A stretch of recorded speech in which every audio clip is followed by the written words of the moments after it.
Top quality और consistent performance के लिए सिर्फ सिल्वर पंप नाम याद रखना। અગત્યના સમાચાર આજથી 4 દિવસ ગુજરાતમાં હીટવેવની આગાહી છે। 13 માર્ચ સુધી અનેક જિલ્લાઓમાં યલો એલર્ટ। અમદાવાદ ઉપરાંત ઉત્તર ગુજરાતમાં ગરમીનું યલો એલર્ટ અપાયું છે।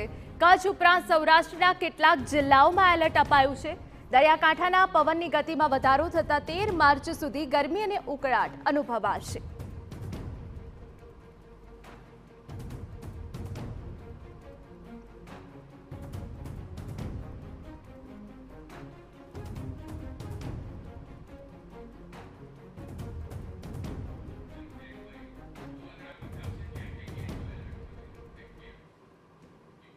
તો 4 દિવસ સુધી ગુજરાતમાં હીટવેવની આગાહી કરાઈ છે। ત્યારે કયા કયા જિલ્લામાં યલો એલર્ટ છે અમે આપને વિસ્તારથી બતાવી દઈએ।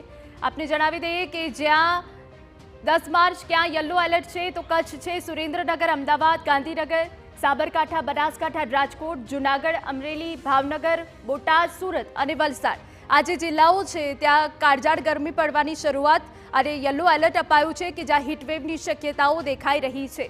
આપણે જણાવી દઈએ કે કચ્છમાં પણ આ પહેલા પણ હીટવેવની આગાહી કરાઈ હતી અને ફરી એક વખત હીટવેવની આગાહી છે।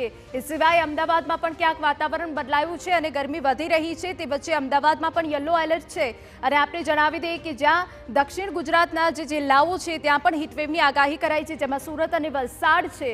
રાજકોટમાં પણ ગરમીનો પારો ઉંચકાયો છે ને યલો એલર્ટ અપાયું છે કે રાજકોટમાં પણ હવે હીટવેવ પડી શકે છે, જેથી લોકોએ હવે સાવધાની રાખવાની શરૂઆત કરી દીધી છે, સાવધાની રાખવાની જરૂર છે। આ સિવાય જૂનાગઢ, અમરેલી, ભાવનગર અને બોટાદમાં પણ હીટવેવની આગાહી છે। સુરેન્દ્રનગરમાં પણ હીટવેવની આગાહી કરવામાં આવી છે, યલો એલર્ટ આપવામાં આવ્યું છે અને આટલા જિલ્લાઓમાં ગરમી ભારે પડી શકે છે, જેથી લોકોએ સાવધાની રાખવાની જરૂર છે। હવામાન વિભાગ દ્વારા આગાહી કરવામાં આવી છે કે 10 માર્ચ પછીનો જે સમયગાળો હશે તેમાં હીટવેવ પડશે અને એક અઠવાડિયા સુધી આ જિલ્લાઓ જે છે જ્યાં યલો એલર્ટ આપવામાં આવ્યું છે, કચ્છ હોય, બનાસકાંઠા હોય, સુરેન્દ્રનગર હોય, અમદાવાદ હોય, કે જ્યાં કાળઝાળ ગરમી પડી